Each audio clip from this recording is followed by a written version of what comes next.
Buenas tardes a todos. Soy Raimundo Pérez Hernández, director de la Fundación Ramón Areces, en nombre de cuyo patronato me honra daros la bienvenida a todos los asistentes a este acto. Estamos empezando, después de la pandemia, poco a poco a hacer aforo presencial y sois de los primeros que inauguráis este salón de actos que acaba de ser remodelado. Quisiera, en primer lugar, agradecer muy de verdad a los ponentes, a Antonio López Vega, a Antonio Niño y a Genoveva Tusell García, por haber participado, por haber aceptado participar en este acto que para nosotros es muy importante. Me permitiréis que, por ser compañero y gran amigo, dé una bienvenida especial al embajador Antonio Núñez García Sauco, que entre su brillante carrera y sus muchas virtudes tiene el mérito inmenso de haber sido director general de Relaciones Culturales en el Ministerio casi 3 años y haber trabajado antes de ello en esa dirección general. Bienvenida a todos.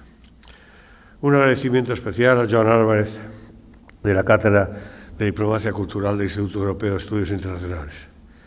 Quisiera hacer un elogio a la seriedad, profesionalidad con la que Joan Álvarez ha preparado estas 2 mesas redondas, que espero nos ilustren más y mejor sobre un tema tan importante, a mi juicio, como la puesta en marcha, desarrollo y retos de la acción cultural española en el exterior, que se manifiesta, entre otros vectores, a través de lo que denominamos diplomacia cultural. Muchas gracias, Joan. La Fundación Ramón Areces, fundación con ADN claramente científico, cuya misión se centra en el fomento de la investigación científica y formación de capital humano en ciencias básicas y ciencias económicas, tiene también como objetivo esencial la difusión de la ciencia y la cultura, y por eso nos encontramos hoy aquí. En el ámbito de la difusión cultural, al que cada vez prestamos una mayor atención, el relato del pasado, presente y futuro de la diplomacia cultural española es, qué duda cabe, un hito de largo alcance y un reto no solo para el presente, sino para el futuro. Esta, al final, es la historia de las personas e instituciones, dentro y fuera de España, que la hicieron posible. Los profesionales de la diplomacia hemos podido comprobar en la trinchera la creciente dimensión y significación de la proyección de la cultura española en toda su polifacética realidad fuera de nuestras fronteras. Cada día esto es más importante y hay nuevas variantes, cada año surgen nuevas, o cada etapa surgen nuevas variantes. La última probablemente el concepto de la proyección de la imagen de España y su creatividad en todos los ámbitos. Es manifiesta la riqueza de la cultura española y la excepcional oferta cultural de nuestro país, tanto en las letras, pintura, música, etcétera, que puede ofrecer al resto del mundo. Digamos la verdad, son muy pocos los países que pueden presumir de un tal acervo. Esta es la historia de la traducción institucional de esta acción por la Administración Pública y por los muchos y diversos actores asociados a esta tarea. La diplomacia actual evoluciona rápidamente al socaire de la aceleración histórica del mundo actual. En este contexto, la diplomacia cultural para un país como el nuestro va a tener una relevancia cada vez mayor. Pensemos, a título de ejemplo, en la prohibición del idioma, del que, como decía Camilo José Cela, es la más eficaz de todas las armas, de nuestra literatura y de nuestro arte. Por ello, y para ser lo más breve posible, me complace presentar este ciclo de 2 conversaciones, la primera sobre los hitos y la segunda sobre los retos de la diplomacia cultural española. Muchas gracias y la palabra es tuya, Joan. Muchísimas gracias. Muchas gracias, Raimundo, muchas gracias a la Fundación Ramón Areces por la extraordinaria, la cálida acogida que nos ha brindado para llevar a cabo este proyecto, un proyecto que coincide con la conmemoración del centenario del nacimiento de la diplomacia cultural en España. Ciertamente, voy a hacerles una pequeña presentación antes de dar la palabra a los participantes en este primer coloquio, a quienes ya de entrada les agradezco muchísimo que hayan aceptado la invitación y que estén aquí esta tarde con nosotros. Hace 100 años y 2 meses nacía en España la diplomacia cultural, en noviembre de 1921. La diplomacia cultural es una práctica política que se suele identificar con el poder blando de las naciones, el soft power, es decir, con el uso de la cultura y otros recursos afines, no solo la cultura, para reforzar o suplir el poder duro, el poder militar, político o económico, el poder con mayúsculas. La diplomacia cultural no solo es poder, también produce prestigio, admiración, influencia, cooperación o confianza mutua e incluso sirve para la promoción comercial de la cultura y del idioma. En la actualidad, como ha dicho Raimundo, aumentan las variantes de la diplomacia, las interpretaciones de la diplomacia cultural, conforme su práctica se va extendiendo por gran parte de las 197 naciones que hay en el mundo en estos momentos. No es extraño que alguien nos diga que entiende la diplomacia cultural como un ingrediente de la diplomacia pública, como el branding de la nación, como la marca país o como la proyección de imagen. La primera generación de diplomacias culturales surgió en Europa en torno a 1870 y su diseño se completó hacia 1920. Nació en países como Francia, Alemania, Italia o Gran Bretaña y su nacimiento fue diferente en cada país.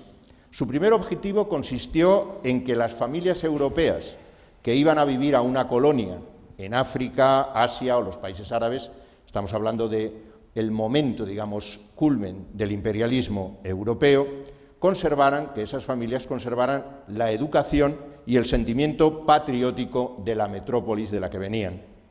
La diplomacia cultural, en aquel entonces, también formaba parte de la competición por liderar la carrera de la ciencia, la tecnología y la cultura, para la que se organizaron las exposiciones universales e internacionales, que todavía se organizan en estos momentos. Dubái acoge una gran exposición internacional o universal.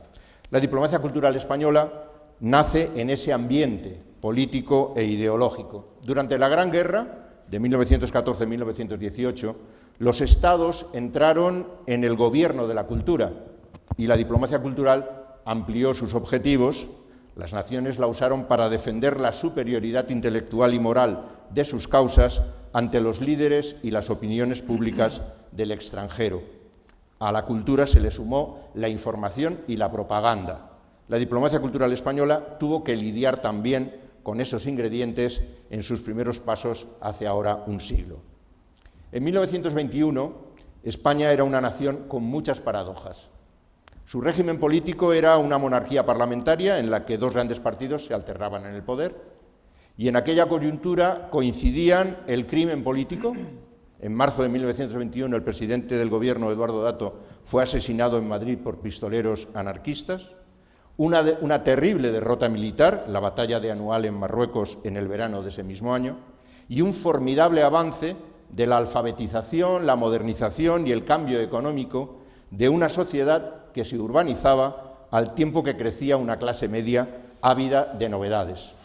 La cultura española vivía un momento tan extraordinario que el historiador alemán Ernest Curtius la describió, lo recuerda el historiador Juan Pablo Fusí, como uno de los pocos sucesos agradables del siglo XX. En 1921 la cultura española estaba en plena edad de plata.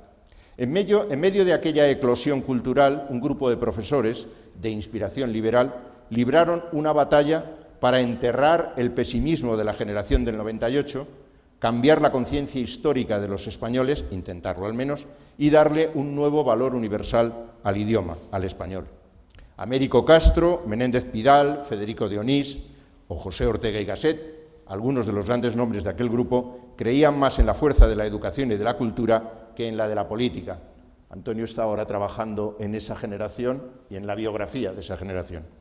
Para alcanzar su propósito, la regeneración del país, era importante crear un círculo virtuoso de ida y vuelta que enlazara la adhesión de los españoles y el reconocimiento de los extranjeros y viceversa.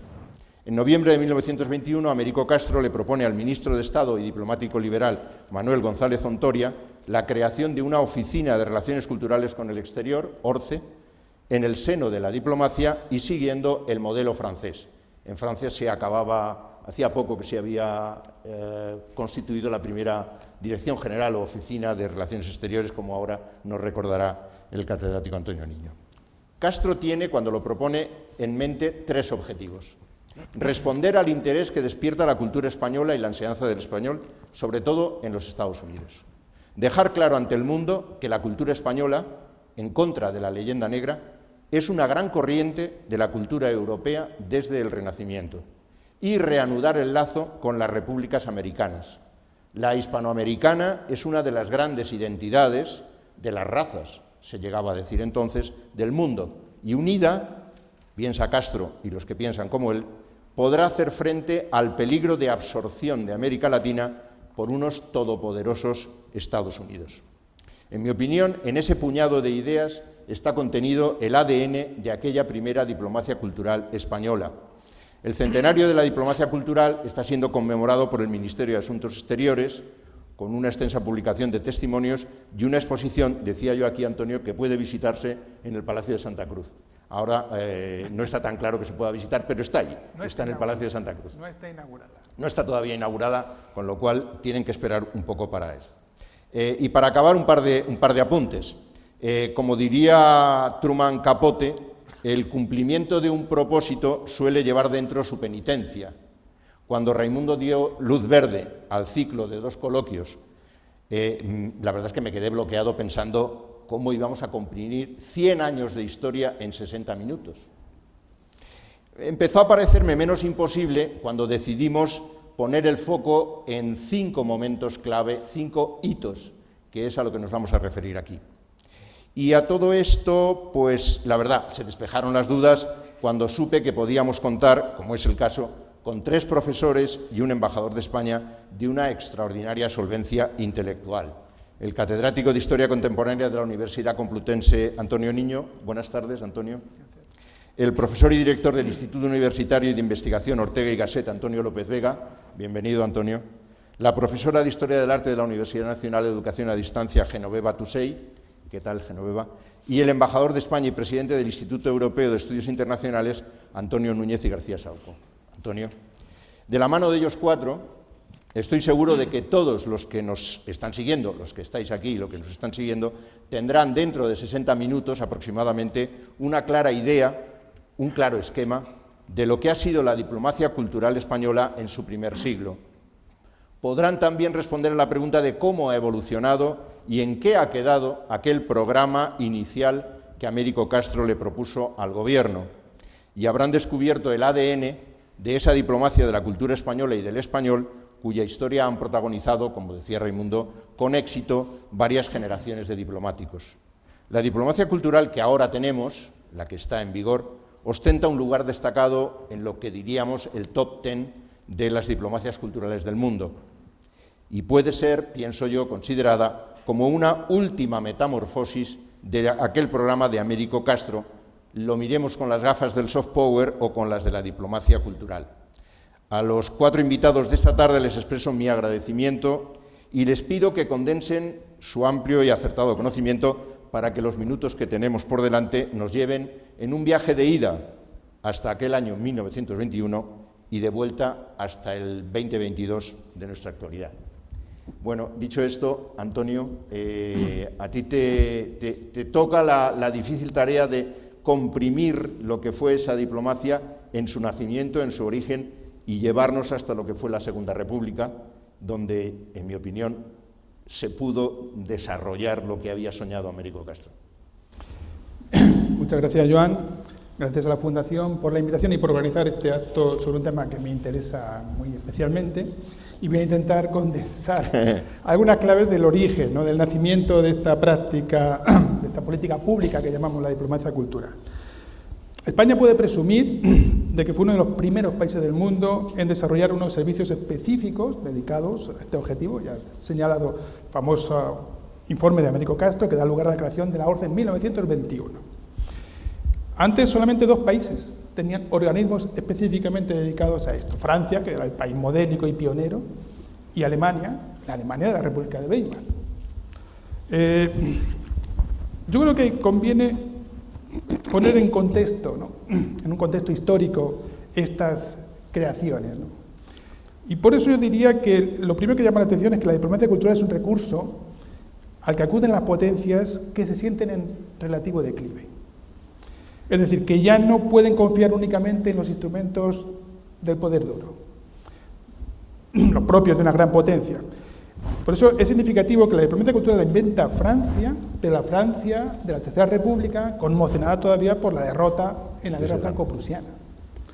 La inventa también la República de Weimar, después del gran cataclismo que supuso para Alemania la derrota en la Primera Guerra Mundial. Y en el caso español, el impulso surge después del desastre del 98. Para los regeneracionistas españoles, el objetivo era reconquistar espiritualmente el continente hispanoamericano, como decían ellos. Recomponer la unión moral con aquellas repúblicas, ahora que ya no había ninguna posibilidad de ejercer ninguna influencia política y que esa ausencia de intereses políticos permitía la reconciliación de las repúblicas hermanas. Por lo tanto, lo primero que hay que señalar es que la noción de grandeza pretérita desempeña un papel importante en estas iniciativas. O sea, el intento de mantener el rango de ser una gran potencia mediante la expansión cultural. En segundo lugar, la diplomacia cultural es anterior a esa fecha porque nace por un impulso de la sociedad civil. Son, sobre todo, las élites intelectuales y académicas, en el caso español, claramente, las élites regeneracionistas, las que toman la iniciativa, igual que en Francia, la Alianza Francesa, de 1883, es anterior a la creación de organismos públicos. Y en España tenemos el caso de la Unión Iberoamericana, que se orientó desde el principio específicamente a recomponer los lazos con América Latina, pero sobre todo de la Junta para Ampliación de Estudios. Un organismo científico, pero que recibe el encargo específico en 1910 de desarrollar relaciones intelectuales y universitarias con América Latina. Y efectivamente las primeras iniciativas llamativas son de la Junta para Ampliación de Estudios, por ejemplo el famoso viaje de Rafael Altamira o de Adolfo Posada para crear un establecimiento regular, un intercambio académico regular con las universidades latinoamericanas. Y son estos intelectuales los que al llegar allí se ponen en contacto con las colonias españolas, que son las que sufragarán instituciones, las llamadas instituciones culturales, que crean el puente para que estos intelectuales, hasta la Guerra Civil Española, hagan frecuentes y continuos viajes donde ponían de relieve una imagen de la España de la Edad de Plata, de una España que se estaba reformando, que se estaba modernizando culturalmente y que quería convertirse en un puente cultural entre la civilización europea y las repúblicas hispanoamericanas. Así que es la Junta para Ampliación de Estudios la que toma iniciativas que luego pasarán también al Departamento de Estado. Y en tercer lugar, la creación de estos organismos específicos, el Servicio de Obras Francesas en el extranjero, en el caso francés, o la ORCE, luego Junta de Relaciones Culturales en el caso español, ya se produce después de la Primera Guerra Mundial, en el contexto de los años 20, cuando la diplomacia toma conciencia de la importancia de la opinión pública en los asuntos internacionales. En el contexto de la diplomacia abierta, preconizada por Wilson, que ponía fin a la diplomacia secreta tradicional europea, en el contexto del papel de la Sociedad de Naciones, como gran foro donde se discutían los asuntos internacionales, los responsables políticos se dan cuenta de que la opinión pública, ganarse la opinión pública, adquirir prestigio internacional, es imprescindible para crear un contexto adecuado para defender los intereses nacionales. Las relaciones culturales se convierten, por lo tanto, en un intento de ganarse la opinión pública internacional. En el caso del proyecto de Américo Castro y de los orígenes de la oficina española, la estrategia desde el principio estuvo muy orientada a dos objetivos concretos. Y lo decía Américo en su informe. Ganarse el apoyo del hispanismo internacional, es decir, esos núcleos académicos, esas cátedras y departamentos que se estaban creando en Estados Unidos y en Europa para la enseñanza del español y de la cultura española. Los hispanistas eran unos aliados naturales de nuestra diplomacia cultural. Y Américo Castro, como un miembro de la generación del 14, miembro del Centro de Estudios Históricos, intelectual cosmopolita, conocía muy bien los centros del hispanismo internacional. Esa era la primera de las bases en las que podía apoyarse la diplomacia cultural española. Y en segundo lugar, la emigración, que entonces tenía una fuerza enorme. Más de 2,5 millones de españoles vivían en América Latina. Y fue con su apoyo económico y con su adhesión al proyecto de mejorar la imagen de España con lo que se hicieron las primeras redes, ¿no?, y los primeros circuitos de diplomacia cultural por aquel continente. Y la Junta también fue la que inició la expansión, la primera expansión en Europa, no solamente en América, sino en Europa, apoyando, por ejemplo, la creación de un instituto de estudios hispánicos en la Sorbona y mandando allí profesores e intelectuales españoles a disertar sobre cultura española. Así que América Latina, Europa e instituciones civiles, organismos como la Junta para la Protección de Estudios, fueron los que crearon el primer impulso de lo que ahora llamamos la diplomacia cultural.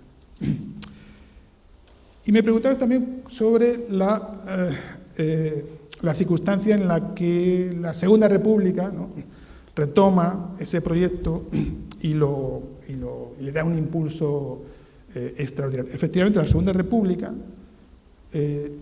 primero cambió el personal de los organismos de la diplomacia pública, de la Junta de Relaciones Culturales, duplicó el presupuesto y sobre todo le dio una importancia estratégica. La propia Constitución republicana incluía en su artículo 50 un mandato específico. El artículo 50 de la Constitución decía: el Estado atenderá a la expansión cultural de España estableciendo delegaciones y centros en el extranjero y preferentemente en los países hispanoamericanos. La Segunda República contó con 2 ventajas, pero también con 2 graves obstáculos. La primera ventaja fue el propio prestigio del nuevo régimen, un régimen democrático, avanzado socialmente, reformador, que suscitó la admiración, al menos al principio, y que ayudó mucho a la acción cultural en Hispanoamérica, por la sintonía entre el nuevo régimen español y los regímenes de aquellos países. No tanto en Europa, donde la República fue recibida con cautela, cuando no con desconfianza, incluso con hostilidad, en algunos casos. La segunda ventaja es que la Segunda República, la llamada República de los profesores, claro, tenía entre su clase dirigente a muchos miembros de esa élite académica y cultural que había sido la protagonista de las primeras acciones de diplomacia cultural. Por lo tanto, no había mejor disposición por parte de los dirigentes republicanos hacia esta acción. Pero tuvo considero yo, 2 graves obstáculos que no consiguió superar. Primero, no hubo tiempo de que sus acciones fructificaran por la propia poca duración del experimento republicano, pero también por los continuos cambios de gobierno y de orientación política en los gobiernos republicanos. Así que la mayor parte de sus grandes iniciativas no llegaron a cuajar. Hubo un plan de expansión por América Latina que fue dotado por la Corte con un presupuesto extraordinario que apenas pudo llevarse a cabo, entre otras cosas porque el Binomio Radical lo congeló. Hubo un proyecto de reforma del cuerpo diplomático, fue cuando se nombraron los primeros agregados culturales en las grandes embajadas, fue cuando se relanzó el proyecto de la Ciudad Universitaria de Madrid o del Colegio de España en París, instituciones que apenas tuvieron tiempo de arrancar. Pero lo peor fue que el clima político, tanto interior como internacional, no favoreció mucho iniciativas como las de la diplomacia cultural. En el caso español, porque la polarización de la sociedad también afectó al ámbito de la cultura y de los intelectuales, y eso no facilitaba la cooperación. Y en el contexto internacional es claro que a partir sobre todo del año 33, la tensión internacional hizo que las cuestiones culturales tuvieran muchísimo menos relieve en un contexto de carrera de armamentos y de grandes amenazas a la paz internacional. En fin, en todo caso, estos primeros organismos que arrancan con la monarquía, que se consolidan incluso con la dictadura de Primo de Rivera y que reciben un gran impulso durante la República, pues crean ya un modelo de diplomacia cultural, un modelo, hay que observarlo, muy elitista, muy focalizado en el instrumento educativo y en el académico, protagonizado por intelectuales, escritores, artistas, que se dirigen a un público homónimo. Pero un modelo donde el Estado no hace más que coordinar la acción de los organismos privados. O sea, la colaboración pública-privada es consustancial a este tipo de acciones políticas. En fin, la guerra civil destruye completamente toda esta experiencia y hay que reiniciar sobre un modelo completamente diferente este tipo de acciones. La guerra civil y la Segunda Guerra Mundial convierten las relaciones culturales en pura propaganda. La propaganda sustituye a las relaciones culturales. Bien. Muchísimas gracias. Muchísimas gracias. Un gran esfuerzo de síntesis, sin ninguna duda. Un gran esfuerzo. Antonio López Vega, claro, llegamos a ese final de la Guerra Civil, incluso un poquito antes, y nos encontramos con el enorme protagonismo que adquiere la diáspora, que adquiere los exiliados, ¿no? El exilio republicano.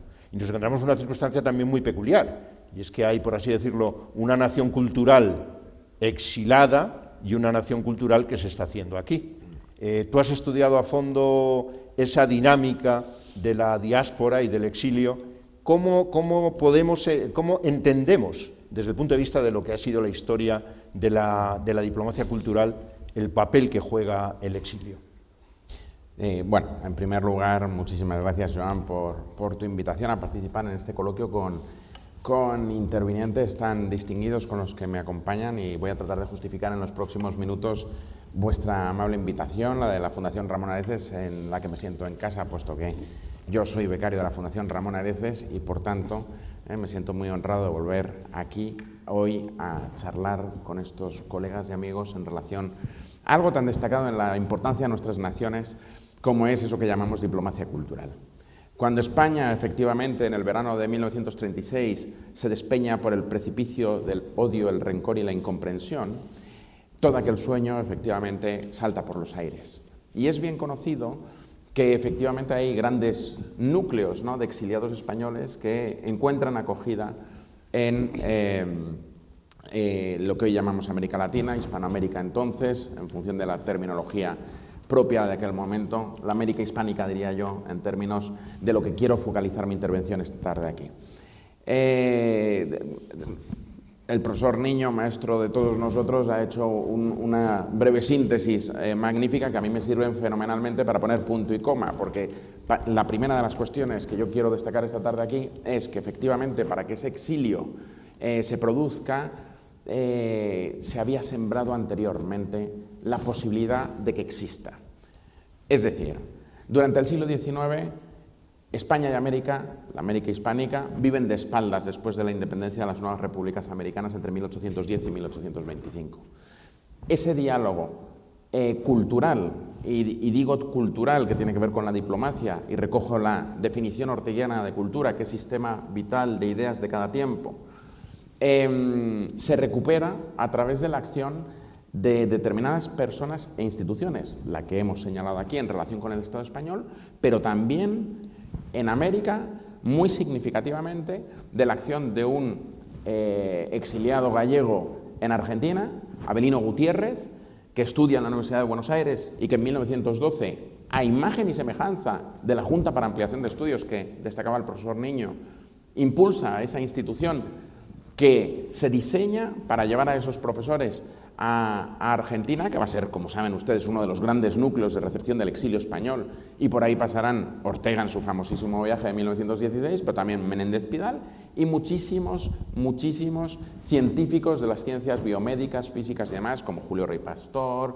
Augusto Pisuñer, Américo Castro, Esteban Terradas, en fin, grandes figuras de eso que decimos científicos de esa generación del 14 que va a estar definida y caracterizada por la palabra ciencia en el amplio sentido del término.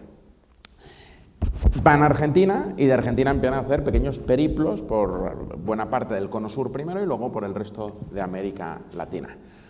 Sensu contrario, el otro gran núcleo del exilio español a partir de 1939, como todo el mundo sabe, es México. Pero es que México entre 1910 y 1920, 25 si consideramos el inicio de Plutarco Elías Calles y de la administración de Álvaro Obregón, un periodo pelín convulso, ¿no? Pero desde luego entre 1910 y 1920 la Revolución Mexicana introduce al país en una sucesión de golpes contra golpes, revoluciones, guerras, en fin, inestabilidad política máxima que hace que efectivamente en sentido contrario vengan intelectuales mexicanos no a España, van efectivamente a Francia, a París, pero con la malhadada fortuna de que en 1914 efectivamente llega la Gran Guerra, la Primera Guerra Mundial, y eso hace que muchos de ellos recalen efectivamente en nuestro país. Recuerdo simplemente 3 que van a ser decisivos en esta historia porque efectivamente las biografías van a ser especialmente significativas en esto de la diplomacia cultural, sobre todo en la inmediata posguerra y en el exilio español. Alfonso Reyes, diplomático y por tanto con una cabeza vinculada al mundo de la diplomacia y de la función de las embajadas en los países, que será luego embajador en Río de Janeiro, en Buenos Aires, y que recala aquí entre 1915 y 1924 y que se integrará, 1, en el Centro de Estudios Históricos con Menéndez Pidal, 2, en el Círculo Orteguiano de Revista de Occidente. Martín Luis Guzmán, el novelista maravilloso de la Revolución Mexicana, que se integrará en el Círculo de Azaña y que participará en sus tertulias y que se convertirá en una de las personas de su confianza. Y un tercer personaje que llegará un poquito más tarde, pero que es quizá el personaje más decisivo, que es Daniel Cosío Villegas, que es un poquito más joven que estos dos, que permaneció en México durante la Revolución y que viene aquí efectivamente durante la Segunda República, invitado por Fernando de los Ríos, ministro de Instrucción Pública en 1932, a dar una conferencia o unas conferencias en la Universidad Central sobre la reforma agraria mexicana. Por cierto, momento en el cual, y tiene mucho que ver con la historia que aquí estamos entrelazando, yo diría de los pocos momentos en los que la audacia de Ortega y Gasset falla, porque Daniel Cosío Villegas trata de convencerle de que en Revista de Occidente, donde estaban traduciendo todas las importaciones o todos los descubrimientos o toda la modernidad que estaba cambiando radicalmente el mundo de la ciencia y de la cultura en Europa Occidental y Estados Unidos fundamentalmente, y Cosío Villegas trata de convencer a Ortega de que abran una línea, 1932, en estudios económicos, porque después del crack del 29 parecía que tenía cierta lógica ponerse a estudiar qué había pasado con aquello. Ortega no le hace caso, desestima la opción, Cosío Villegas vuelve a México medio deprimido, un grupo de amigos le convencen que la idea es buena y en 1934 crea el Fondo de Cultura Económica, que en esta historia tiene mucho que ver. ¿Por qué? Porque efectivamente el exilio español, que sigue esa, digamos, diplomacia cultural paralela a la de la dictadura de Franco, la dictadura de Franco, conforme a sus principios ideológicos, trata de recuperar el pasado imperial católico español sobre una idea de la hispanidad que Ramiro de Maeztu había descrito en defensa de la hispanidad en un libro de 1932-33 y que, digamos, utiliza desde el punto de vista diplomático. ¿Qué pasa? Que cuando se produce la guerra hay 3 grandes núcleos, diría yo, de esa diplomacia cultural paralela a la oficial del franquismo, que es la de la España exiliada. En primer lugar, Buenos Aires. Buenos Aires es paradójico porque el régimen que manda en Buenos Aires es el de Perón, que es amigo de Franco y sin embargo acoge al exilio republicano español.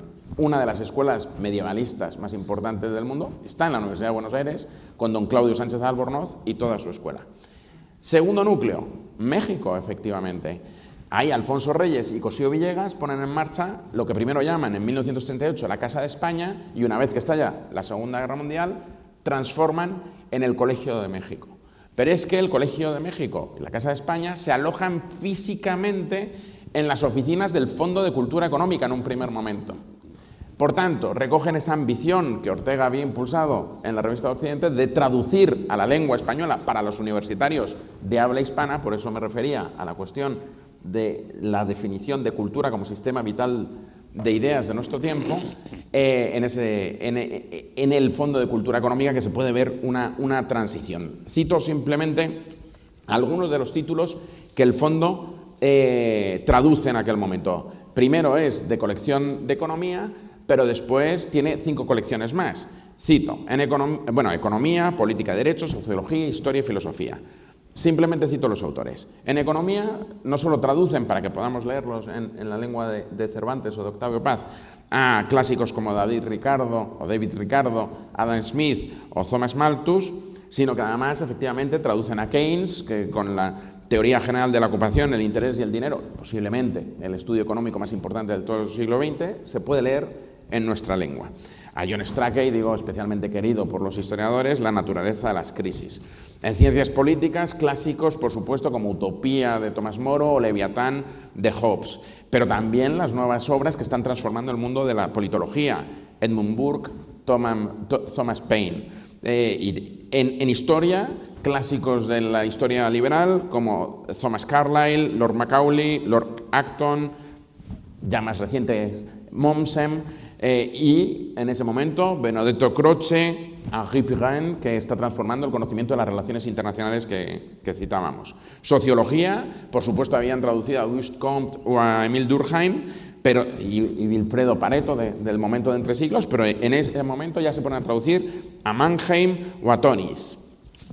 En filosofía, clásicos como Dilthey, pero también el pragmatismo norteamericano de Dewey o, por supuesto, Heidegger, Marx y Weber. Y, por tanto, todo eso recae no solo en México, que por supuesto, sino en todo el pensamiento en español, en el amplio sentido del término. Para nuestro país tendrá una importancia decisiva porque en nuestra universidad, en los años 60, buena parte de la renovación que hay en la universidad se hace con las traducciones del Fondo de Cultura Económico. Y el tercer núcleo, y con esto termino, sería Estados Unidos. Efectivamente, en los años 20, fundamentalmente Federico Onís pone en marcha aquel Instituto de las Españas en la Universidad de Columbia, pero a mí me gustaría destacar algo conocido, pero menos, que es cómo, a imagen y semejanza de ese Instituto de las Españas en Columbia, se crea, por iniciativa de un puertorriqueño, Jaime Benítez, un foco de pensamiento en español en la UPR, en la Universidad de Puerto Rico.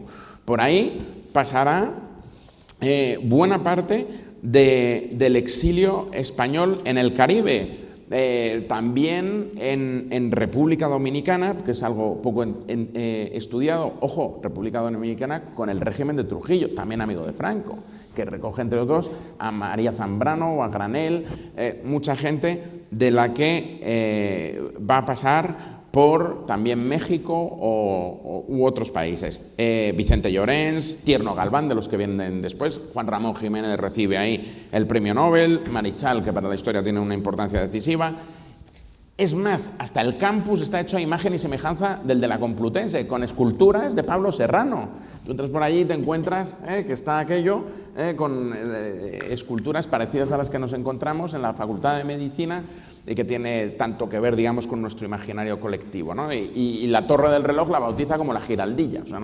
O sea que todo eso, y termino, crea esa diplomacia cultural paralela de un espacio científico y cultural en español. Por eso me refería a la cita de Ortega, que es lo que ambicionan no solo Ortega y su círculo, sino, por supuesto, el círculo de intelectuales en buena parte de América Latina, muy singularmente estos mexicanos que he citado y la gente en torno a eso que llamamos la generación de 1909 y 1915, con sus peculiaridades, por supuesto, y el círculo también en torno a los intelectuales argentinos que tendría, por ejemplo, ahí la revista Sur y demás, ¿no? Pero bueno, aquí lo dejamos para... Muy bien, muchísimas gracias, Antonio.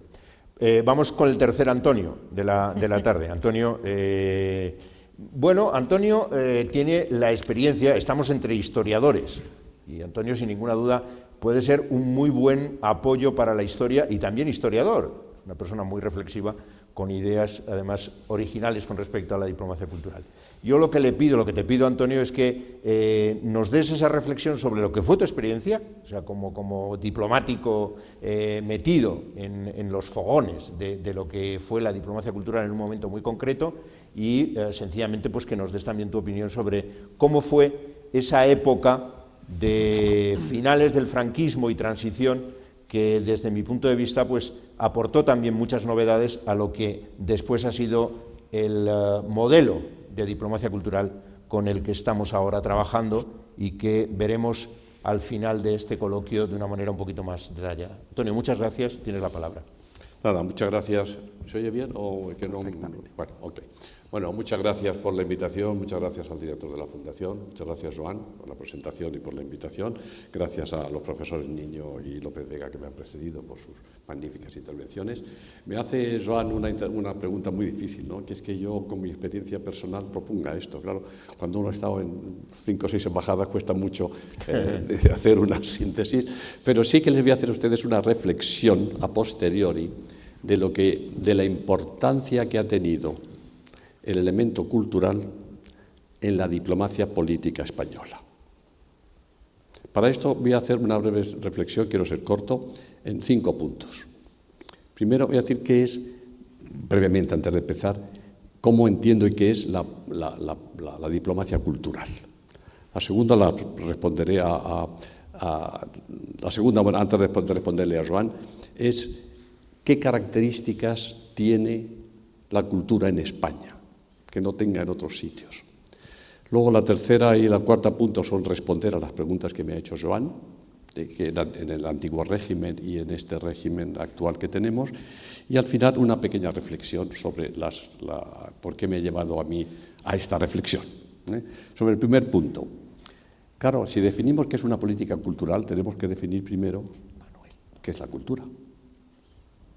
Y la cultura es un concepto tan amplio que realmente cuesta mucho resumirla. Porque cuando yo estudiaba antropología, pues nos decía, claro, que la cultura es todo lo que no es naturaleza.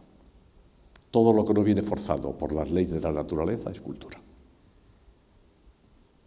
Entonces, hacer política cultural o diplomacia cultural pues es un poco difícil. Tradicionalmente, en los tiempos cuando yo empecé mi carrera en este campo, que además la empecé por la cultura, quise hacerla fundamentalmente por la cultura, la política cultural era la política de las bellas artes. Promocionábamos nuestros pintores, promocionábamos nuestros escritores, promocionábamos después nuestro cine, era una política de las bellas artes. ¿Es esto suficiente hoy? Claro que tenemos un acervo extraordinario y tenemos de dónde tirar, pero otros países los tienen tanto como nosotros, Italia, Francia, Alemania, etc., ¿no? Entonces, la primera pregunta es, ¿qué es? Yo no voy a entrar en qué es la cultura, lo que sí voy a decir es qué son las dos cosas que son antagónicamente contrarias a la cultura. O sea, la diplomacia cultural es la antagónica de la diplomacia secreta. Esa es una de las antagónicas. Es decir, la diplomacia tiende ahora fundamentalmente a generar una buena imagen del país, la más favorablemente posible. Por eso sacamos a Velázquez, sacamos a Murillo, sacamos a Lope de Vega, a Calderón, para dar la imagen más brillante que tenemos. Y lo segundo, ganar una opinión pública internacional favorable. Por tanto, lo primero que entendemos es que la diplomacia cultural es la enemiga de la diplomacia secreta. Y la segunda antítesis, lo que no es diplomacia cultural y no será nunca, es la diplomacia de la fuerza. Por tanto, con esas dos exclusiones nos queda un campo que, aunque no queda muy definido, sabemos que es poder blando. No va a ser nunca poder duro. Por tanto, este es el primer punto que quisiera enmarcarles para que nos entendamos en qué puede ser la diplomacia para la conclusión final a la que voy a llegar. Segundo, el segundo punto es qué valor tiene la cultura en España.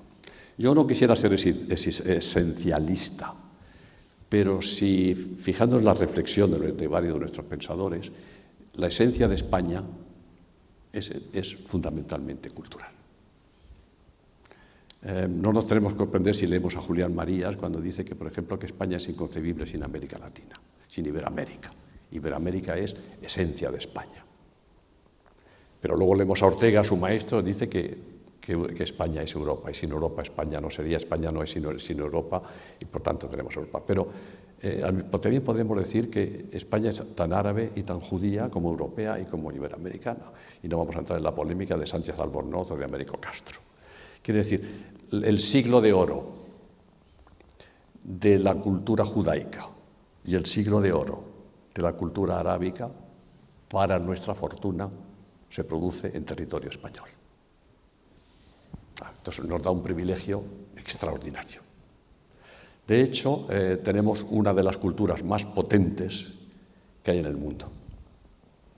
Y además, esto tuvo su broche de oro cuando Mitterrand, cuando Francia se ha presentado siempre como el gran baluarte, la gran exposición de la cultura, dijo en el Parlamento Europeo, en su exposición de que había que defender Europa de la invasión cultural norteamericana y anglosajona, que había que defender a Europa de la cultura, de la agresión cultural angloamericana, que la única cultura capaz de aguantar el envite anglosajón era seguramente la cultura hispánica. Esto nos da idea de hasta qué punto, es decir, de hecho, no quiero ser esencialista, pero sí quiero decir que la cultura es, yo creo que la esencia más fuerte de lo que sería la esencia de España. Y esto va a tener una importancia que ahora veremos, y yo quisiera sacar que esta sería la reflexión a la que yo quisiera llegar. Me preguntaba Joan el rastreo de los últimos años del régimen anterior. Raimundo sabe, por tradición familiar y por él mismo, que es más joven que yo, que los diplomáticos en tiempo del antiguo régimen eran unos profesionales excelentes. Excelentes. La prueba está en que fueron capaces de romper el círculo político y la cerrazón diplomática que impusieron al régimen de Franco, segregado, arraigado y considerado peste después de la Segunda Guerra Mundial. Y sin embargo la diplomacia pudo romper ese cerco, pudo romper el aislamiento político de Franco y hacer unos acuerdos con los Estados Unidos, recibir al presidente Eisenhower, renovar el concordato y entrar en las Naciones Unidas. Entonces, ese logro, si miramos bien, tiene en el fondo el componente cultural. ¿Por qué? Lo vamos a ver enseguida. Franco, ¿en qué se apoyó para romper el círculo político y diplomático que lo aisló y lo segregó y lo tuvo como un paria fuera del sistema? Se apoyó en nuestras relaciones con Iberoamérica y nuestras relaciones con el mundo árabe. Pero estas relaciones son esencialmente culturales, son histórico-culturales. Esta afinidad resultó, explotándola diplomáticamente, ser más potente, crear unos puentes de más potencia que los muros que se creaban alrededor del régimen de Franco. Por tanto, detrás de la acción política para romper el cerco diplomático y político al régimen anterior estaba la gran y excelente gestión de los diplomáticos que supieron aprovechar políticamente las bazas que daba, las bazas históricas de la cultura que los unía con Iberoamérica y con el mundo árabe. Por tanto, detrás de la política hay siempre las ascuas culturales que son las que animan la acción política y hay que saber aprovecharlas. Por tanto, la cultura no es solo el arte, no es solo la arquitectura, no es solo la literatura, no es solo la música. Hay un componente esencial que está en la misma naturaleza esencial de España que tenemos que aprovechar y hacerla. Por ejemplo, ahora entramos en la época actual. Es decir, que estos son los significados más importantes de la diplomacia en tiempo de Franco, para hacer resumir. Es capaz de romper, aprovechando las palancas culturales, romper el círculo diplomático y político también. En la actualidad, evidentemente, yo quiero hacer de entrada un rechazo absoluto a aquellos que quieren pretender que el régimen que tenemos actual y la diplomacia actual es una continuación sin más del régimen anterior. Evidentemente que no, y la diplomacia lo ha demostrado. El primer esfuerzo exitoso de la diplomacia de la transición es vender con un éxito extraordinario, que por lo demás se lo merecía, la transición española. La primera acción cultural del nuevo orden que tenemos ahora mismo, de la transición y del orden del régimen del 78, fue vender con éxito el éxito que tuvo la transición. Yo fui embajador en Rumanía en el momento en que cayó el muro de Berlín, asistí a la caída de Ceausescu y, bueno, cuando se fueron los comunistas se llevaron todo, la televisión se quedó vacía, y entonces no sabían qué hacer con el pueblo que estaba esperando, que toda la revolución en Rumanía consistía culturalmente, fíjense el hecho cultural, en quién controlaba la televisión. El que controlara la televisión había ganado la revolución. Entonces, el día que toma la televisión, se acaba la revolución. Este es un componente cultural muy importante. Toda la revolución política e ideológica consistía en que quién ganaba la televisión. El día que ganan la televisión, acceden los nuevos a la nueva élite, los nuevos dirigentes, y la televisión estaba vacía. No tenían que mandar ningún mensaje. Y entonces, perdone que haga esta cosa, no la cuento como experiencia en lo que tiene de personal, sino lo que tiene de relevante el tema cultural. Y entonces, pues me vienen a mí y me dicen si yo les podía dar, que yo qué podía hacer. No sé, se dirigirían también a algunos diplomáticos y a algunos embajadores y tal. Y entonces dije, bueno, mire usted, nosotros tenemos el centro cultural, yo le puedo dar películas españolas por un tubo y ponemos con una cámara películas españolas y tal. Y bueno, y empezamos a poner políticas españolas y entonces me dijeron, ¿por qué, señor embajador, por qué no nos cuenta usted la transición española? Y toda su obsesión era que yo les contara la transición española, porque ellos necesitaban el referente español, tanto ellos como los checos, como los polacos, decir, ¿qué va a ser de nosotros? ¿Cómo se pasa de una dictadura a una democracia? Y yo pasaba ahí las horas muertas, afortunadamente ya hablaba rumano, y les contaba primero la transición, pero el país estaba encandilado solo con el entusiasmo de poder saber que a lo mejor ellos podían hacer como España una transición.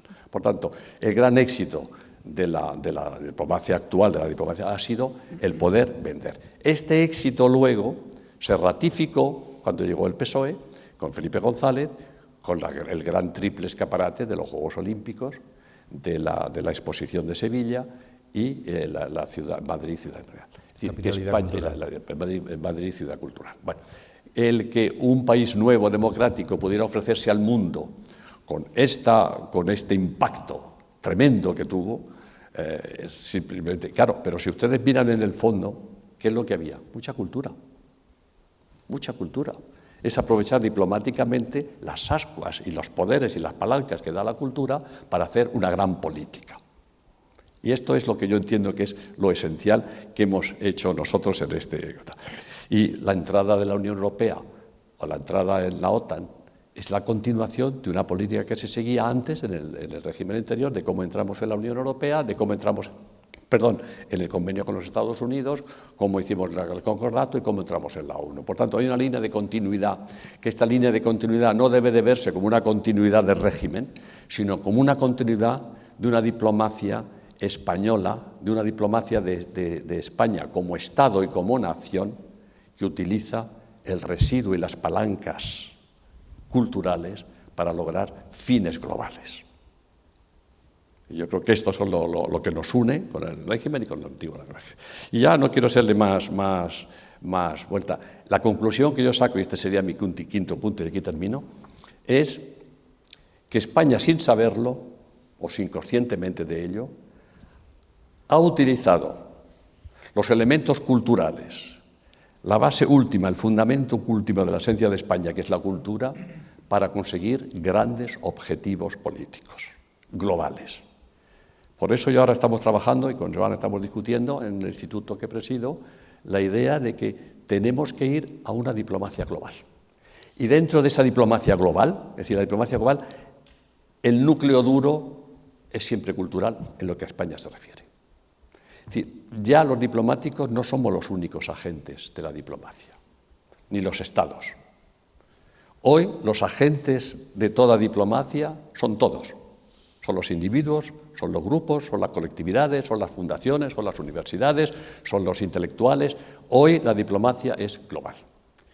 El si somos o no somos capaces de articular una diplomacia global, sobre todo en España, donde el núcleo radical fuerte sea la cultura, entendida como decía antes, la cultura es todo lo que no es naturaleza, todo lo que no viene impuesto y obligado por la ley de la naturaleza, es el gran reto que tenemos. ¿Cómo coordinamos la acción de las universidades, la acción de las fundaciones, la acción de esta fundación? ¿Cómo todo eso lo integramos en algo que globalmente tenga la fuerza que le da nuestra cultura y sobre todo la esencia y la fortaleza enorme que tiene la cultura hispánica. No sé si he respondido. Muchísimas gracias, Antonio. Ya se dan cuenta de lo que es trabajar con él, ¿eh? Hay que ponerse las pilas. Bueno, muchas gracias, Antonio. Genoveva, has escrito recientemente un libro sobre aquel fenómeno que fue la recuperación del Guernica, con muchísimas aristas, la verdad. Pero conecta con lo que nos daba Antonio como una de las claves de lo que ha sido la evolución de la diplomacia cultural, y es que en el momento en que se reclama la devolución del Guernica, España es un país que tiene ya una muy buena presencia en el contexto internacional, y que la negociación que se produce ayuda a que aumente, por así decirlo, el prestigio, porque el dilema era un dilema bastante complicado. A fin de cuentas, Picasso había dejado el Guernica para la República Española, pero no para la monarquía española. Aquello ya era bastante complicado. Aparte de todo eso, luego ya tuvo la complicación de si iba al Prado o iba al Reina Sofía. Pero, en fin, ese es otro asunto. ¿Qué importancia le concedes? ¿Qué significación, desde el punto de vista de esa, digamos, trayectoria de la diplomacia cultural que estamos considerando aquí, tuvo ese episodio concreto de la vuelta, del retorno del Guernica a Madrid? Bueno, muchas gracias, Joan, muchas gracias a la Fundación Ramón Areces por invitarme a esta interesantísima sesión. Efectivamente, yo creo que la recuperación del Guernica fue quizás el gran logro de la diplomacia cultural en la transición. O sea, yo creo que sin ninguna duda fue un tanto que desde luego se apuntaron, porque marcó como un antes y un después, o quizás el punto final de lo que fue la transición en el aspecto cultural en España. Como todos saben, bueno, el Guernica es la gran obra maestra de Picasso, pintada por encargo de la República Española para exhibirse en el Pabellón Internacional de París de 1937, una obra de marcado carácter político que alude a un hecho histórico, pero que ha ido cambiando de significación a lo largo del tiempo.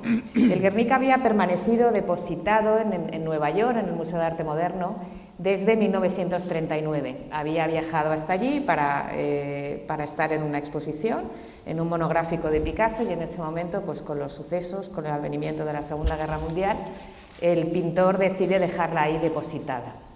Y efectivamente su llegada a España, más de 40 años después, el 10 de septiembre de 1981, pues fue todo un acontecimiento, y de hecho toda la prensa española en su portada se refería a este hecho histórico como la llegada del último exiliado. Quizás de esa manera enlazamos un poco con lo que ha dicho el profesor López Vega. Toda esta labor de recuperación, todas las negociaciones que concluyeron con la devolución del Guernica fue una labor conjunta, no fue mucho menos de una sola persona o de un solo estamento, porque en ella colaboraron no solamente políticos, diplomáticos, por supuesto, que tuvieron un papel importantísimo en ello, también intelectuales, artistas, en fin, prácticamente toda la sociedad española contribuyó también en esta labor conjunta que fue conseguir su devolución para España. Y ya digo que la diplomacia, lo veremos ahora con algunos haciendo alusión a determinados hechos, desarrolló un papel importantísimo, y quizás sin esa labor no se hubiera conseguido.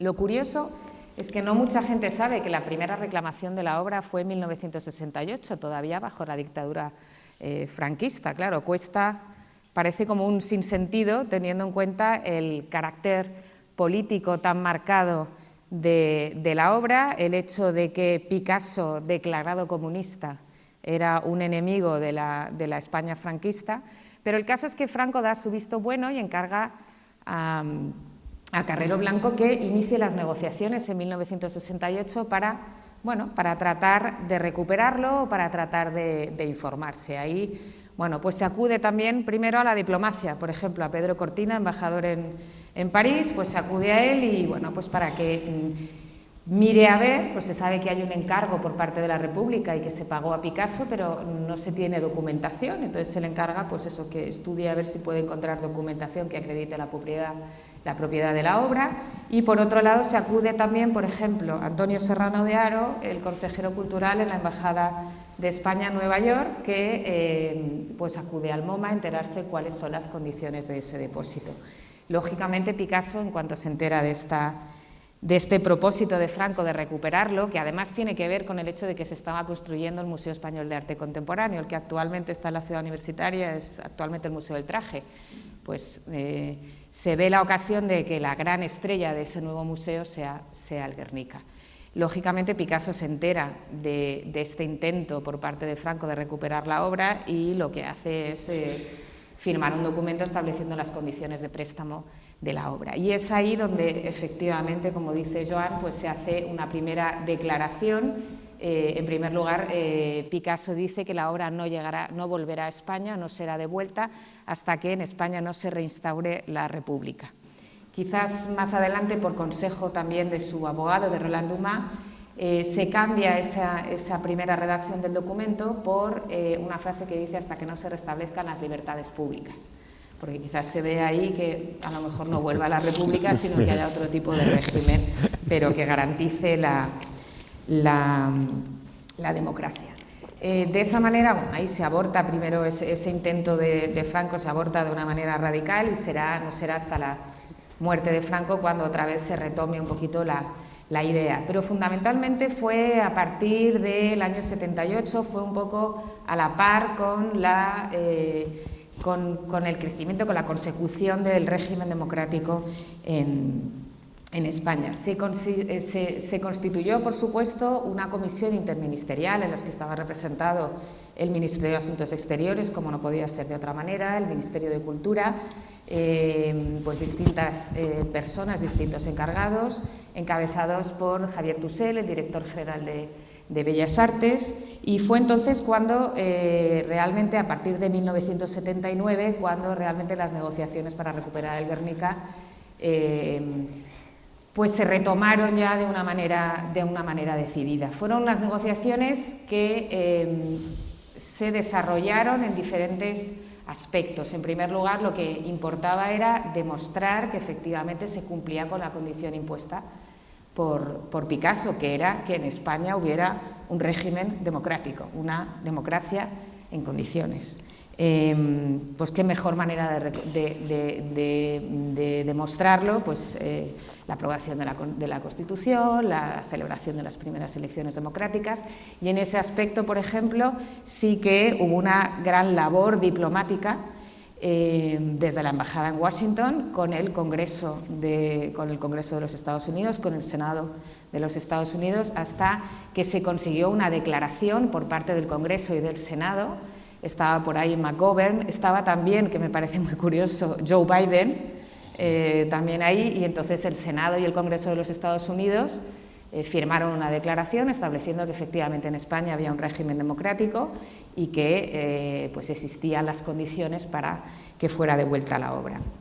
Otro aspecto de la negociación, había que negociar claramente con el lugar donde estaba emplazada la obra, donde se custodiaba, que era el Museo de Arte Moderno de Nueva York.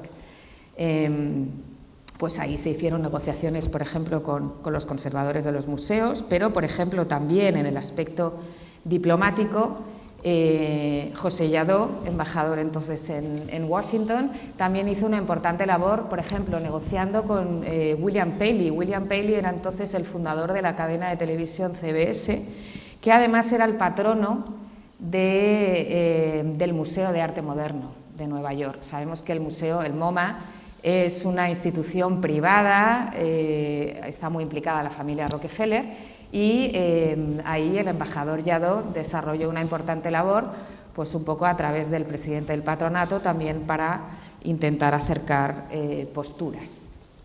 Otro aspecto también muy importante de la negociación fue la familia Picasso, una familia muy complicada, ya sabemos que tiene hijos de diferentes matrimonios, en fin, una cosa muy complicada que de hecho tras el fallecimiento tardaron 6 años en un poco arreglar todo lo que fue la sucesión, en hacer un reparto, etcétera, etcétera, y que en un momento determinado, además, la familia pidió ser consultada sobre cualquier decisión que se tomase al respecto.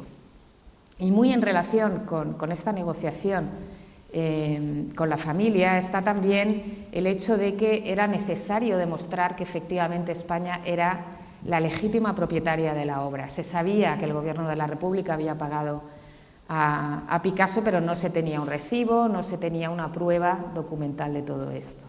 Y aquí interviene una persona que también resultó absolutamente decisiva, que fue Rafael Fernández Quintanilla, embajador de España, que además fue nombrado embajador en misión especial para las negociaciones del Guernica. Y como embajador en misión especial desarrolló, por un lado, una negociación muy importante con la familia, hablando con cada uno de los herederos, pero también en la labor difícil que fue encontrar la documentación que probaba esa propiedad. Y al final esa documentación se encontró en los archivos de Luis Araquistain, que había sido el embajador de la República Española en París y que curiosamente conservaba una serie de documentos, como era la relación de gastos de la Embajada de la República en París, y en esa relación de gastos pues aparecía una línea, un epígrafe que decía Pablo Picasso y entre paréntesis Guernica, y se decía que se le habían pagado 150.000 francos. Esto fue lo que inclinó de manera definitiva la balanza hacia España, porque ya se tenía demostrada la propiedad de la obra. Y allí, pues, los negociadores españoles pues, se plantearon la situación de que, bueno, o nos devuelve la obra o entonces habrá que ir por una vía judicial. Se llegó incluso a contactar a algún abogado norteamericano, pero claro, en esa eventualidad, claramente, pues España tenía toda la ventaja. El caso es que todo se resolvió de una manera beneficiosa para España, y es muy curioso ver cómo fue la llegada de la obra, porque fue una operación absolutamente secreta que se denominó Operación Cuadro Grande. Realmente en el momento de poner el nombre no sé si estuvieron muy acertados. ¿A quién se le iba a ocurrir que ese era cuadro secreta, grande pero daba muchas iba pistas? a ser el Guernica? Y lo más curioso, bueno, el Museo de Arte Moderno de Nueva York cerró normalmente el 8 de septiembre de 1981. Ni siquiera los conservadores o la gente que trabajaba en el museo sabían que ese día iban a embalar la obra. Cerraron normalmente a las 8, estuvieron hasta la 1 de la mañana embalando la obra. Al día siguiente, el 9 de septiembre, se firmó toda la documentación. Pues ahí estaban los Rockefeller, etcétera, toda la documentación de cesión. Y finalmente la obra viajó a España en un avión de Iberia de línea regular, que estaba pues lleno de toda la gente que volvía de vacaciones de Nueva York, que no se podían ni imaginar el momento histórico que estaban viviendo, y que finalmente aterrizó en España el 10 de septiembre de 1981, momento en el que el comandante del avión pues dijo: señores, hemos viajado con el Guernica en su llegada a España. Fue realmente una operación muy emotiva, en la que, como digo, no fue labor de una sola persona. Podemos destacar muchísimos nombres, que cada uno puso su granito de arena y cada uno sin duda contribuyó a que efectivamente se pudiera lograr. Y desde luego, de una manera muy destacada, he querido ir mencionando algún nombre, pero la diplomacia fue sin duda clave para conseguir con éxito la obra para España. Luego ya lo que son todos los problemas que han venido después, el Museo del Prado, el Reina Sofía, afortunadamente esa polémica creo que queda a un lado. Muchísimas gracias. Muchísimas gracias. Bueno, la verdad es que hace unas semanas salió un reportaje con las azafatas, ¿no? Que venían en el avión con ese pasajero tan especial. Hasta se guarda el avión, un trozo del avión de Iberia, que era el Lope de Vega, se llamaba él. Así que sí, hay toda una narrativa y toda una historia en torno a lo cual nos da idea de la importancia que tiene la narrativa también para configurar imagen y para que la cultura... La verdad es que es un caso muy, muy especial, y yo he querido que lo aportáramos a este viaje tan rápido que hemos hecho por 100 años. Nos quedan unos cuantos. Vamos a ver si en los 15 minutos que tenemos todavía podemos por lo menos evocarlos, ¿no? Pero es muy interesante porque tenemos, por un lado, el gran trabajo de la diplomacia para conseguir la vuelta de este último exiliado, por así decirlo, y al mismo tiempo el enorme valor internacional que tuvo el poner, digamos, en el escenario el significado del Guernica, todo lo que significaba, pues eso, como cierre de la guerra, como recuperación de la democracia, etcétera, etcétera. Pocas veces, creo, se ha dado esa condensación de elementos, ¿no?, en una única operación o hecho histórico. Muchas gracias. Bueno, pues la verdad es que hemos llegado aquí, nos quedan 10 minutos que la Fundación muy generosamente nos concede, y la verdad es que, bueno, han sido unos cuantos hitos.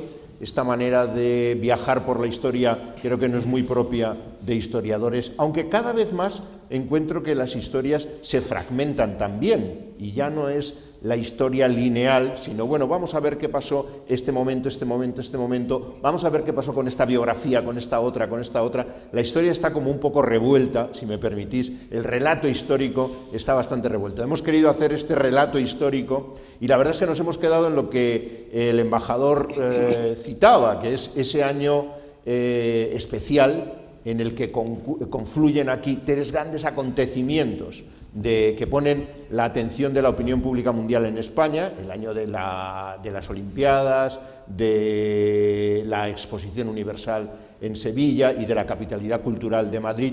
Y ahí sucede también, bueno, un año antes ha sucedido la creación del Instituto Cervantes, que ciertamente es una de las grandes máquinas, por así decirlo, que llevan la diplomacia cultural de la cultura y del español desde entonces. El año pasado se celebró el 30 aniversario, ahora se está celebrando también algún que otro aniversario. Casa de América, por ejemplo, se crea en el año 92, y yo creo que estamos en esa última etapa, digamos, de la diplomacia cultural que nos lleva hasta nuestros días, de 1992 a nuestros días. ¿Por qué? Porque ciertamente la arquitectura es muy complicada, la arquitectura del gobierno de la diplomacia cultural. En España podemos citar ciertamente el Instituto Cervantes, ciertamente AECID, ciertamente la red de embajadas de España en todo el mundo, ciertamente Acción Cultural Española, ciertamente la Fundación Carolina, ciertamente las casas de África, de América, de Asia. Es decir, que es toda una arquitectura, un gran edificio, el que permite gestionar una gran cultura, la proyección exterior de una gran cultura. Sí, Antonio, si me permites acabo ya, porque la idea es, yo os invito en estos pocos minutos que nos quedan a que nos deis dos ideas, o una idea, o tres ideas, sobre cómo estamos, por así decirlo, con esta arquitectura en la que, como decía también el embajador, pues ya se ven cosas que seguramente exigirán una cierta reforma o una cierta, digamos, adaptación al cambio radical que vivimos en la cultura, desde cualquier punto de vista. La digitalización de la cultura, y con la pandemia lo hemos comprobado, cambia por completo la comunicación cultural, y en el fondo la diplomacia cultural es un caso específico de comunicación cultural, de manera que estamos obligados. La política también ha cambiado, la bipolaridad en la que parece que volvemos a entrar después de pensar que se había acabado, por así decirlo, el enfrentamiento de bloques o de imperios. Todo esto son ingredientes que nos están obligando a pensar, a repensar ese edificio, esa arquitectura de la diplomacia cultural. Pero antes de daros estos minutos, Antonio, querías hacer... Simplemente agradecer a Genoveva lo que ha dicho y recalcar el hecho de que como un acto, una política diplomática, cultural, de conseguir el Guernica, nos lleva al éxito político del reconocimiento simbólico por el mundo de que España es democrática. Y para ver la vinculación que hay siempre en que inconscientemente toda la diplomacia cultural que hemos utilizado ha estado siempre involucrada y unida al éxito político, y a veces inconscientemente. Por eso quería resaltar la idea de que esto es fundamental. Toda la diplomacia cultural española siempre lleva a los logros políticos.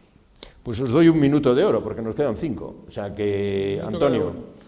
Bueno, rápidamente, si hacemos un ejercicio para comparar las condiciones de la diplomacia cultural actual con las del periodo del que he hablado antes, llama la atención unos cuantos elementos muy destacables. Primero, el papel de las colonias españolas de migrantes o de los exiliados ha desaparecido afortunadamente.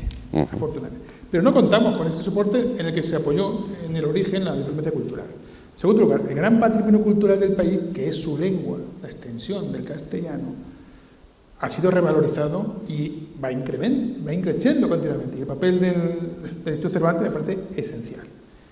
En tercer lugar, el hispanismo sigue siendo un poderoso aliado, pero está cambiando. El hispanismo, que se extiende a medida que progresa la enseñanza del español por el mundo, se hace cada vez un hispanismo más práctico, más limitado a la difusión de la lengua y no tanto al estudio de la civilización y de la cultura española. Hoy día, en los campus norteamericanos no interesa el siglo de oro o la literatura clásica, les interesan los estudios culturales que tienen que ver con la cultura audiovisual. El concepto de cultura ha cambiado radicalmente. Américo Castro decía que cultura era lo que está en los libros y ocurre en las aulas universitarias. Hoy día esto no tiene ningún sentido. La cultura es una cultura de masas y la industria cultural es la gran protagonista. Hay que adaptarse a estas nuevas circunstancias. Y un último elemento, España forma parte de la Unión Europea. Hay que empezar a concebir una diplomacia cultural europea y hay que definir qué papel quiere cumplir España en esta nueva arquitectura de una diplomacia propia de este conjunto de países al que pertenecemos. Ya los países europeos no pueden ir actuando cada uno por su cuenta, hay que cambiar, creo, y adaptarse a este fenómeno. Muy interesante lo que dices, Antonio. Yo he formado parte de una comisión de valoración de proyectos de EUNIC, que son proyectos europeos. EUNIC es una asociación de institutos culturales donde está el Cervantes.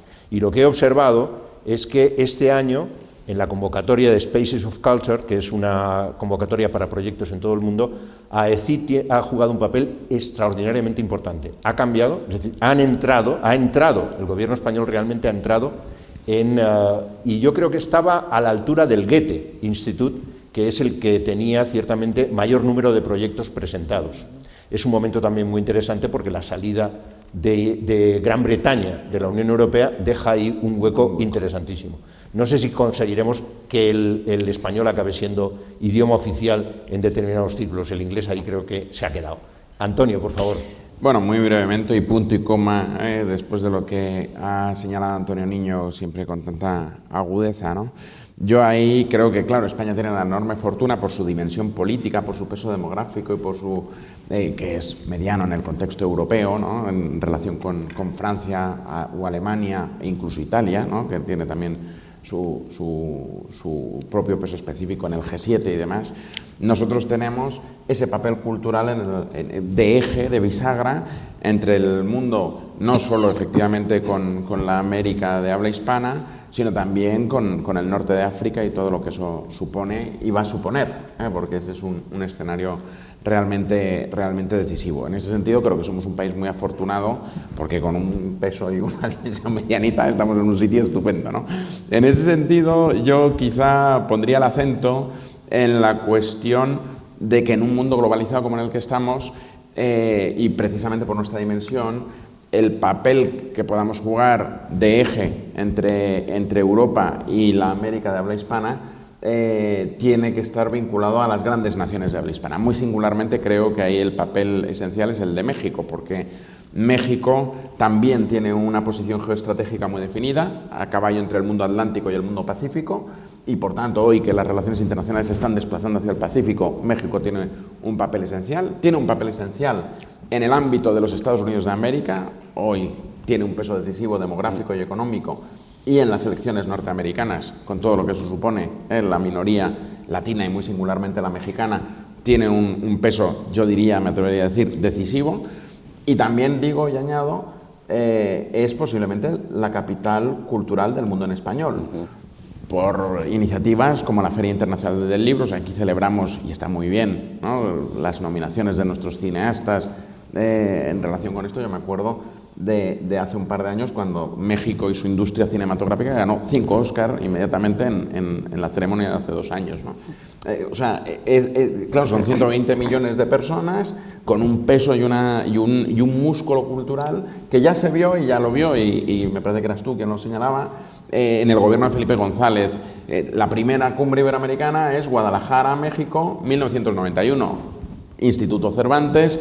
Eso, por diferentes motivos que ahora no viene, se desinfló un poco a partir de 2008-2010. Yo creo que esa es la gran baza de diplomacia cultural que se puede jugar hoy y en adelante. Muchas gracias. ¿Y Antonio? Bueno, yo ya que hemos hecho un poco el uso de mi palabra, pero solamente una cosa, decir que estoy absolutamente de acuerdo con lo que se ha dicho, y tú y yo sabemos que estamos trabajando en el instituto nuestro no solamente que tenemos que ser de puente con América Latina, es que tenemos que incorporar a América Latina a nuestra acción cultural.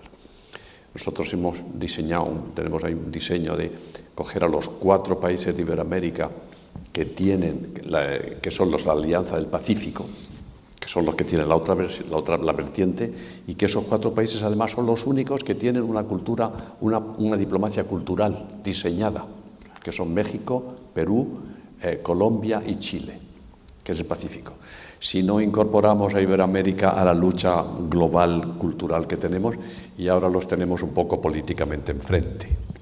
Es decir, y esto es un grave contratiempo importante, no tener la conjunción ideológica, cultural, que tan importante es para nosotros, que se está resquebrajando, y vemos como nuestras estatuas, las estatuas de los van cayendo, y este movimiento tan fuerte, bueno, es decir, ahí tenemos un problema serio que esperemos que no afecte a la cultura hispánica, que es una de las más poderosas del mundo, y a ver si esto no se nos resquebraja.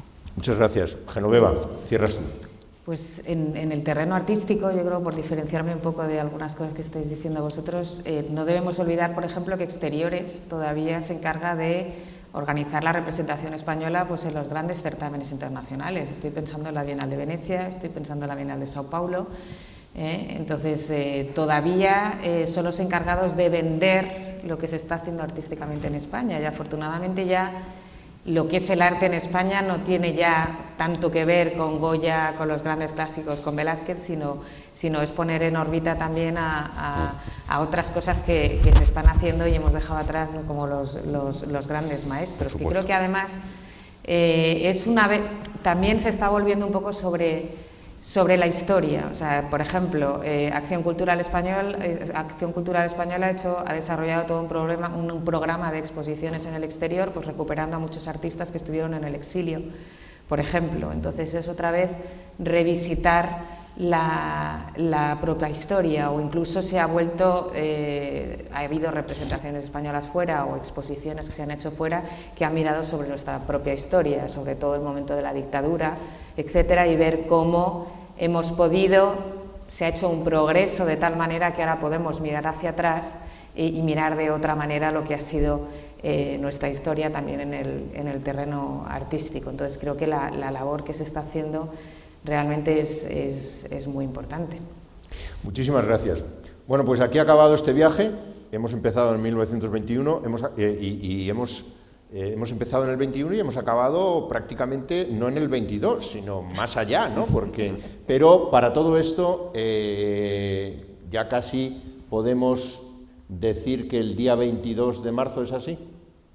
Bueno, queremos que, y esperemos que ciertamente la pandemia nos permita hacer también una convocatoria presencial para que todos ustedes y los que vengan de nuevo escuchen las reflexiones de personas tan interesantes y tan cultas como las que nos han acompañado hoy, pensando no ya en los hitos de la historia, sino en los desafíos de futuro que tiene la diplomacia cultural española. Muchas gracias.